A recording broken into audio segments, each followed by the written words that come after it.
Underutilized crops, also called neglected, minor, promising, or little used, are mostly wild or semi-domesticated species adapted to local environments. These crops were used as traditional foods for centuries, but became increasingly neglected when more productive crops became available in farming systems. Underutilized fruits are cultivated or found in the wild, traded and consumed both locally and internationally. They are a good source of both the macro and micro food elements, and therefore their consumption has shown great potential in addressing hidden hunger by ensuring that communities are well nourished.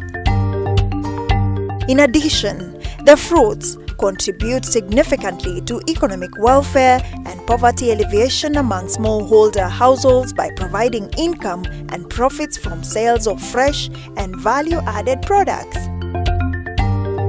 Nevertheless, their domestication receives less attention to the extent that they continue to be branded underutilized. Today, we want to explore the unique fruits that you would have never imagined could grow in Kenya. Let's go to the farm.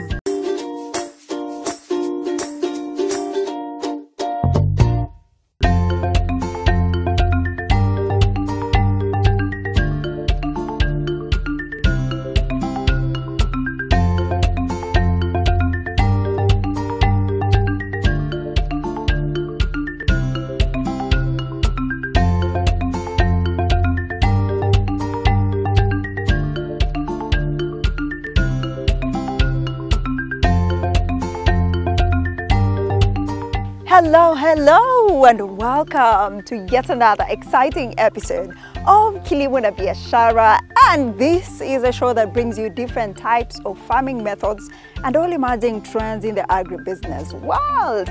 And today we want to explore something unique. We want to explore underutilized fruits, and this is why. These fruits are often overlooked and they're packed with nutrients and also delicious. And that's what we are focusing on today. There are so many fruits, so many that you've seen, and perhaps you didn't know that you can actually grow and make a kill out of it. So let's explore these underutilized fruits. Let's go. Ruth, hello. I'm very fine. Nice to meet you. And this is a beautiful garden. So what do we have here? In this farm, I usually do fruits which are not available everywhere. And most of the fruits I deal with are imported fruits, but they can grow here. So which ones do you have in this beautiful orchard? This one is called Brazilian cherry. And it has some very good effects on your health. So I grow them to eat myself and to sell to the other people. Wow. So this one is the Brazilian cherry. Which other ones do you have? We have this other one, which is cherry guava. And how do you source them from the same place? I source them from different places. Wow, I'm here for it. Tell me more. Yeah, I have so many fruits. Because as I said, I like eating fruits. And you go look for the fruits you want, you don't get it. And since you don't get it, if you have a chance of getting a plant, then you plant it. Wow. And then you can eat as much as you want. Yes. Now, Ruth, allow me to take you back just a little bit. How did this journey begin to having this orchard? So tell us, how did it begin? The journey began when I wanted to eat something which is not, which is special, and then I can't get it. That is, I started with the grapes, which when I go to buy, I buy just a few. Then I need to eat more. So when I got some plants from I got the plant from Thika. Then I planted, not here. Then I started having the interest that you can eat as much as you want and sell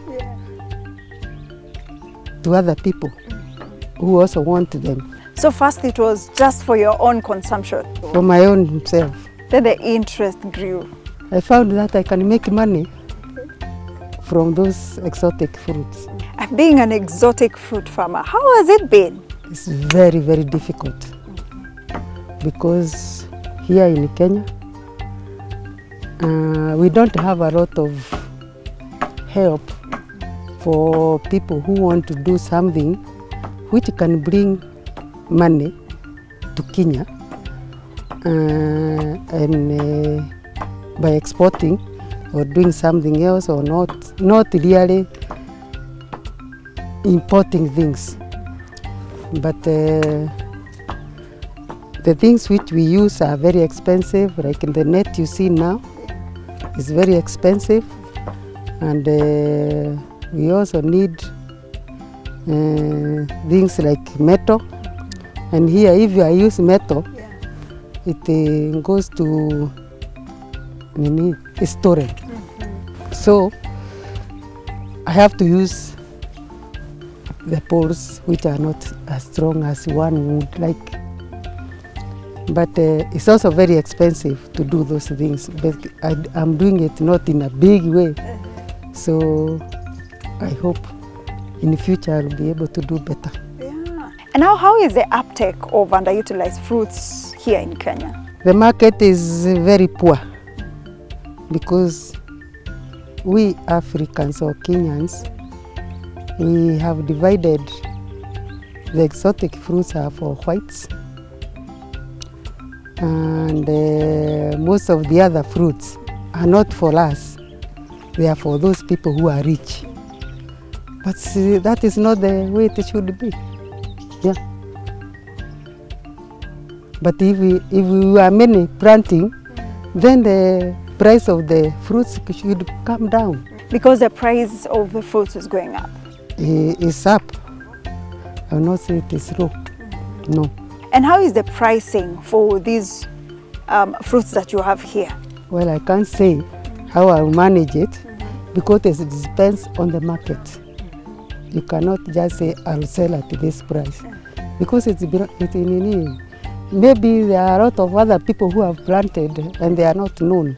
And with all these fruits, which one is your favorite? In this orchard, the favorite one is cherry guava. It's very sweet. Being an exotic fruit farmer, what are some of the challenges that you would say affect you as a farmer? With these ones, the bad one is birds. They can just flock here and eat. Within 3-4 days, you don't have any fruits. So that is why I needed to cover it. With the diseases, I don't have a lot of diseases with these fruits. Now the other thing which we do is feeding them. You need also to feed them.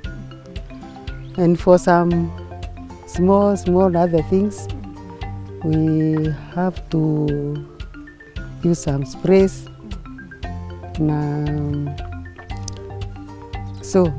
I need somebody who knows about the fruits which I don't have. Yeah, and to advise you better. Yeah. For sure, you need an agronomist. Not exactly for these fruits, for everything, because I'm just a mid-self farmer. Ruth, most of the fruits that you have here are categorized as underutilized.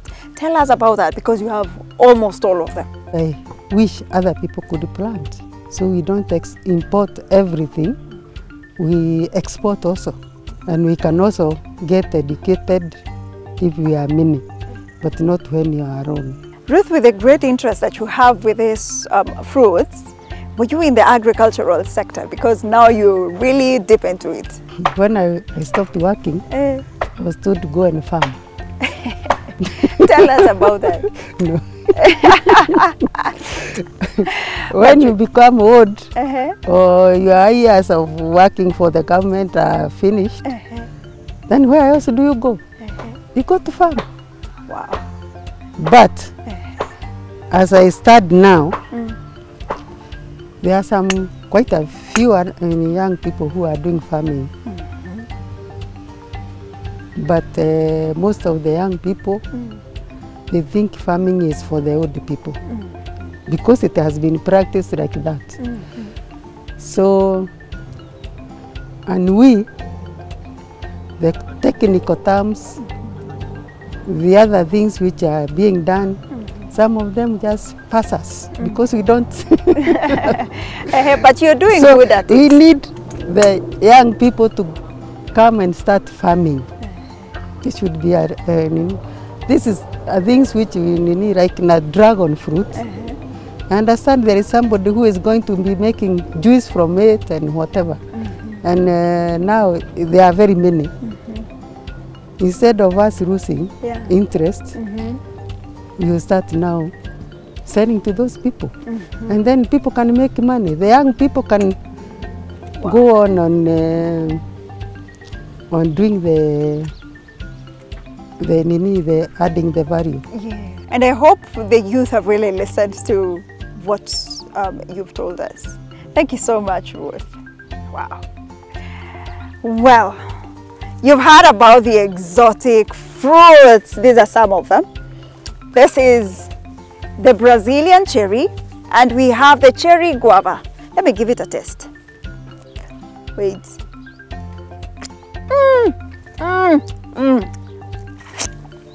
Truly delicious. And then let's do this.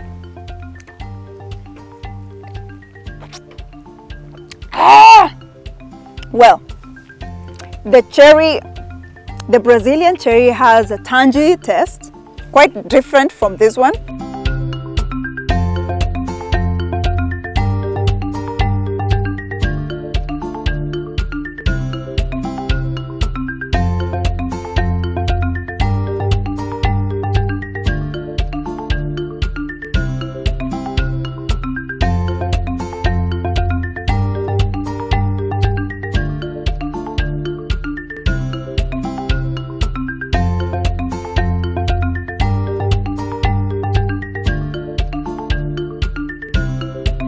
And well, thank you so much for staying with us. And if you're a farmer hoping to try a new crop, or a foodie hoping to try something different, then this is a show for you. Look at this. This fruit is truly unique, and I promise I've never seen it in my entire life. And we have our agronomist here today. Kamau, how are you doing? Fine, thank you. What is this fruit? Let's begin there. This fig fruit. So it's the famous fig tree in the Bible. Yeah. The fig tree. It's a fig tree. Yeah. So tell me about this. It's an exotic fruit. Commonly now we are saying it's an underutilized fruit in Kenya. A rare crop, and the times that I've seen it in Kenya, I've seen it as a dried fruit, imported, or a fresh fruit, also as imported. Come also, before we talk about other underutilized fruits that you have in this farm, tell me more about this fig tree.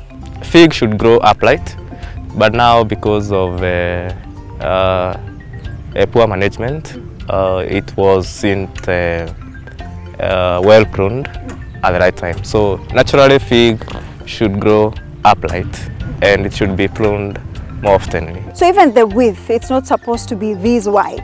No, it's a fruit that you can manage on the size, the length and the height that you would like to have in your farm. Is it part of underutilized fruits? Yeah, this is a underutilized fruit. Tell me more about these underutilized fruits. We have fruits like the gooseberries, the Sharon fruit or the persimmon. Sharon? Yeah. We have Brazilian cherry, we have strawberry guava, we have Brazilian guava, we have soursop, we have chestnut, we have white sapote. Yeah, numerous, a dozen of fruits. So what are some of the management practices, especially when it comes to these unique fruits, from cherry guava to Brazilian cherry and many others, including even this fig tree? Well, it's one of they're one of the crops that requires risk management. For this one, you only need a good feeding and just a few points on, just a few measures to prevent pests. On diseases, I haven't experienced much, but only with pests, which is very normal when it comes to crop. We'll talk about the feeding, but now tell me first about the soil and where will these trees grow? Well, with my experience, I've done this in a few places in Kenya. And like where? So I've done, like for the case of figs, I've done in Migoli, I've done in the highlands of Kenya, like in Murang'a, both in highlands and the lowlands. And now in this, we are in the ASL, the semi-arid. No, this is arid, here in Athi River. And for figs, they are doing well across all types of the soils, yeah, and climates. Yeah. And for cherries? For the cherries, for them too, they are doing very well across all the climates. So there is no specific soil whatsoever for this? No. Now take me through the feeding regime. Manure and just a few of... Organic manure or what? Yeah, organic manure, farmyard manure, cattle manure, sheep and goat, and we also do poultry. Come on now, I'm just curious, do you normally propagate them or you plant them by seed? So for the case of figs, it's a bit hard to propagate from seeds, but from cuttings, it's so easy.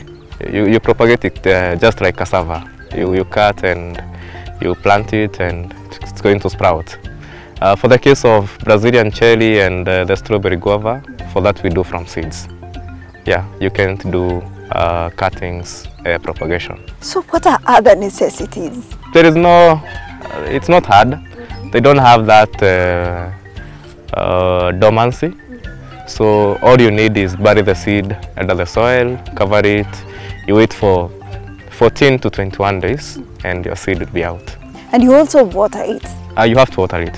And how is it managing these underutilized fruits? Number one and the most management practice should be pruning, because by pruning you manage the number of branches per plant and also you manage the height and also the length of your crop. Kamau, this farm is truly productive and I see a lot of fruits. What's the plan for this? So the plan is to expand as now we introduce this into the market, because one, when you're getting into the market, you have to have numbers. So we have done our first trials in the markets and there is SIVO, or how people receive the fruits. It was quite encouraging. So right now we only need a very good marketing strategy and to reach more and more people. And is it hard to penetrate the market? Yeah, market is always the nut to crack. It's one of the hardest nuts to crack. Because one, consistency. How consistent are you when you start supplying the product? Number two, the quality of the product. So is it a product that can last for some days? Like for the case of Brazilian cherry, you know, it's a product that needs to be consumed as fast as possible. For the case of fig, it got a longer shelf life. For the case of Brazilian, the strawberry guava, it also got a longer shelf life. So when it comes to marketing, you also need to strategize on which market are you going to penetrate on. For the case of Brazilian cherry, you need to get a market, a fast-moving market. Because again, you don't want a client buying your fruits and they are buying the fruits while they are spoiled. And how is the market? How much do you sell? Well, they are expensive. These fruits are expensive. If we classify them by pannets, because that's how we pack them. For the Brazilian cherry, it goes from 100 to 300 or 400 per pannet. 200 grams. For the strawberry guava, that will go for around 150 to 300 or 400. That also depends That is on a 250 grams per net. So when you look at the capital invested and the returns, does it balance? Yeah, because well, for this farm, according to the main idea of our mom, she grew the crops for her own consumption and whatever was in surplus to sell. And basically that's how farming should be, especially in fruits farming. You know, you farm what you can consume and what you can share with others. Yeah, so because especially for the new fruits, people will believe when you eat first. With all these fruits, have you even thought about value addition, or are there other ways aside from just consuming? Talk to us about what other things can be done with these fruits. Yeah, value addition can be done. Like for the figs can be dried and they will fetch more. For the Sharon fruits or the persimmon, they can also be dried. For the guava, it can be turned to juice or a jam or sauce. For the Brazilian cherry, it can also be turned to jam and sauce. Yeah, just like tomato sauce. Is it a market that you would like to tap into in the future? Yeah. There is a company that I'm trying to work with. They are still in the establishment, so they are really trying to get different flavors of natural fruits. Like for our case, our first trial we did with gooseberries, but we don't have them in this farm. So the second and the third trial we'll be doing using the Brazilian cherry and also the strawberry guava. Well, that's the way to go. But tell me, what are some of the nutritional values, especially for these underutilized fruits? Well, these fruits, they carry great value. Actually, that's why they are not really available in the markets. You know, the greater the value, the expensive they are. If you get two figs, well, if you open the fig, I say it has the both male and female reproductive shape, which means it's good in male and female reproduction health. If you look at the Brazilian cherry, very rich in antioxidants and vitamin C's and the rest. So when it comes to cleaning your body, they are top notch. Guavas, they are very rich in vitamin C. So boosting your immunity, top notch. When you go to Sharon fruit, it's a very good fruit when it comes to controlling diabetes. It's actually it's one of the most recommended fruit when it comes to controlling diabetes. Kamau, now your parting shots on underutilized fruits, the future of underutilized fruits, what should be done from where you sit? Well, with the current world that we are living in, having dietary diseases, the only way out is by eating fruits. The only way to maintain our health is by eating fruits. So when we have an orchard where you have figs, you have the persimmons, you have the strawberries, you have the strawberry guavas, you have the gooseberries, it's going to be a game changer when it comes to keeping people healthy. Yeah, it's also a way of heritage. You know, a home without fruits is not a home. Wow, and what a way to end the show. Thank you so much, Kamau. We truly appreciate you.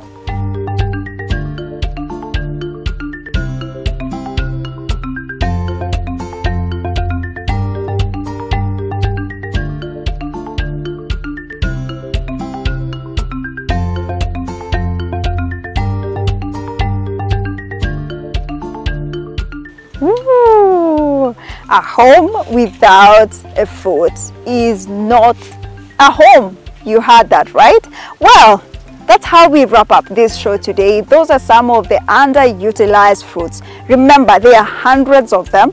And as you can see, you can actually grow them in your household and you can tap into this market.